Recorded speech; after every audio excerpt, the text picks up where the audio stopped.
In the second part of our exclusive series for young people, TV's Dr. Alex George explains why it's never been more important for kids and teenagers to look after their mental well-being. When we talk about getting in shape, most of us think about physical fitness.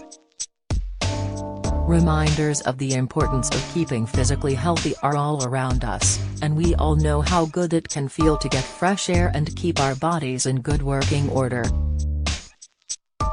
So my question is, why don't we pay as much attention to our minds as we do our bodies? We're talking about that space inside our heads where we do all our thinking. It shapes what kind of mood we are in and how we feel about ourselves. It isn't something we can see when we stand in front of a mirror, yet our mental health is just as important as keeping physically fit. Physical and mental health both play a vital role in helping us to live happy, fulfilling and rewarding lives. By understanding how the mind works and valuing mental wellness, we set ourselves up to make the most of life in every way. What is depression? It's easy to think of sadness as a negative, unwanted emotion. Everyone wants to be happy, after all. But even if sadness isn't something we welcome into our lives, it's a feeling that can help us process moments in life that range from upset and disappointment to rejection, heartbreak and despair. Sadness can be a response to a difficult event, like falling out with a friend.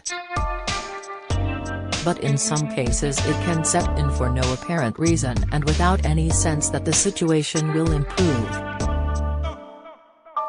The truth is that most people will go through periods of time when they feel sad or down, but if you feel this way persistently for weeks and months, it could be a sign of depression, which is an illness that can be treated. If these feelings last for more than a few weeks, it's vital to ask for help from a health professional. Depression affects 1 in 4 people at some stage in their lives, and young people are often thought to be most vulnerable.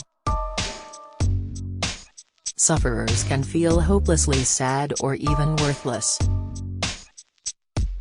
Some feel numb and detached. Other symptoms can include feeling tired, sleeping problems, irritability and weight changes. People can experience depression for all sorts of different reasons. It can be linked to events, such as loss, stress, bullying and relationship difficulties, or linked to health issues like hormone imbalance, changes in brain chemistry or blood sugar levels. Depression can last between 3 months and 2 years, but most cases are successfully treated, often through a combination of medication plus some form of talking therapy. In my role as a doctor, I've seen how effective treatment programs can be. The key to unlocking it is to find the courage to ask for help. The most important thing to remember is you don't have to deal with it alone. So, ask for help if you're feeling down and it's affecting your life. Don't be afraid to open up about it. Even if you're unsure if it's sadness or depression, sharing what's on your mind will help you recognize you don't have to go through this alone. Turning to friends and family who understand is a good first step. Some people prefer to talk to a teacher or counselor. Get medical advice. A GP can make a professional medical diagnosis, and can also draw on a range of therapies. A doctor will answer any questions about all options available. They'll also review how treatment is going. Be kind to yourself. As well as checking in with a doctor, it's important to be kind to yourself. Activities may help beat the stress often linked to depression. Exercise such as swimming, jogging or football, or even just getting some fresh air in nature, can boost positivity. It's good to talk. There are lots of reasons why we don't find it easy to speak up when it comes to talking about mental health. We may worry that admitting we're not coping is a sign we've let ourselves down, or that people won't understand and will judge us. The truth is, most of these barriers are walls that we've built up in our minds, and they couldn't be further from the truth. Being able to talk openly about our emotional lives takes courage, and while it may seem daunting, people feel better for voicing what's going inside their mind. So where do you start? Here are some simple lifelines that can help you open up and feel less alone. Write down feelings. A piece of paper and a pencil or a note-taking app on your phone can help you make sense of what is going on inside your head. Writing is a great way to express ourselves. Putting feelings into words helps us to see the problem more clearly. Doing this may not bring instant results, but just admitting that we're not coping can be the first step towards making sense of a situation. Talk to friends, family, or a responsible adult. What matters most is that we choose to talk to someone we trust who will simply listen without judging us. Find a time when things are quiet and calm. You might find it easiest to talk in the car or when you're walking side by side.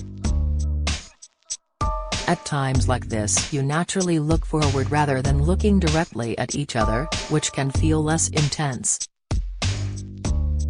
It's worth remembering that only a medical health professional such as a doctor can diagnose a mental health disorder and provide a treatment plan. How to cope in difficult times. Throughout our lives, our mental wellness faces many challenges. Just as we know how to enjoy the good times, we owe it to ourselves to be equipped to deal with difficult moments. It means whatever the future holds, we can face it with a positive mindset. After all, if we're going to tackle a setback, disappointment, or difficult feeling, we need our minds to be in the best shape possible at all times.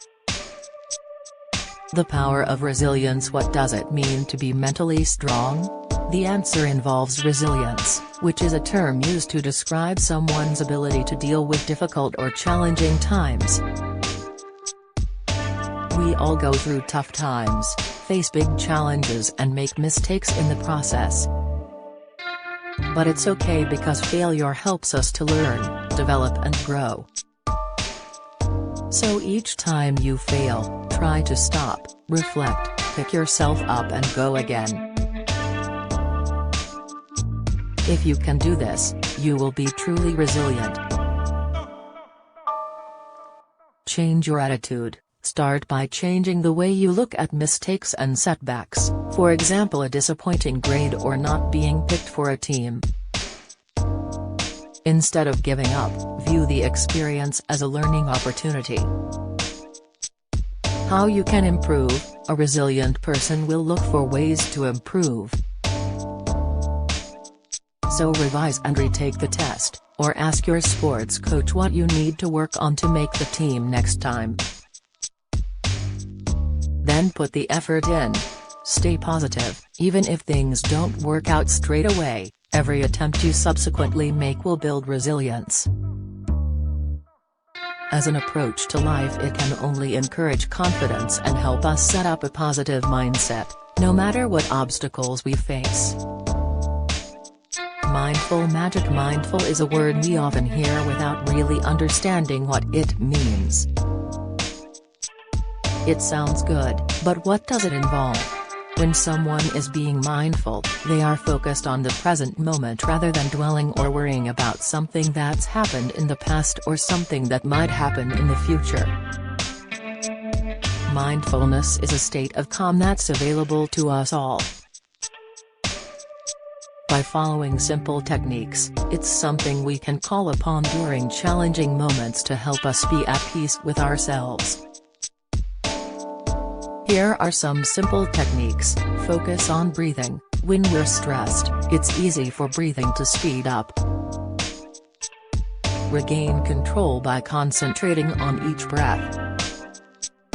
Inhale through the nose and gently breathe out through the mouth. Let the air flow naturally and note how that brings a feeling of calm. Feel connected, tune into your surroundings as well as your inner self. Aim to accept how you're feeling at the time.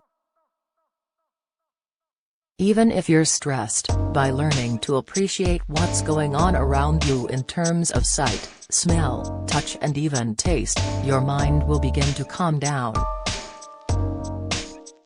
Holiday for the head: the more we practice being mindful, the easier it becomes.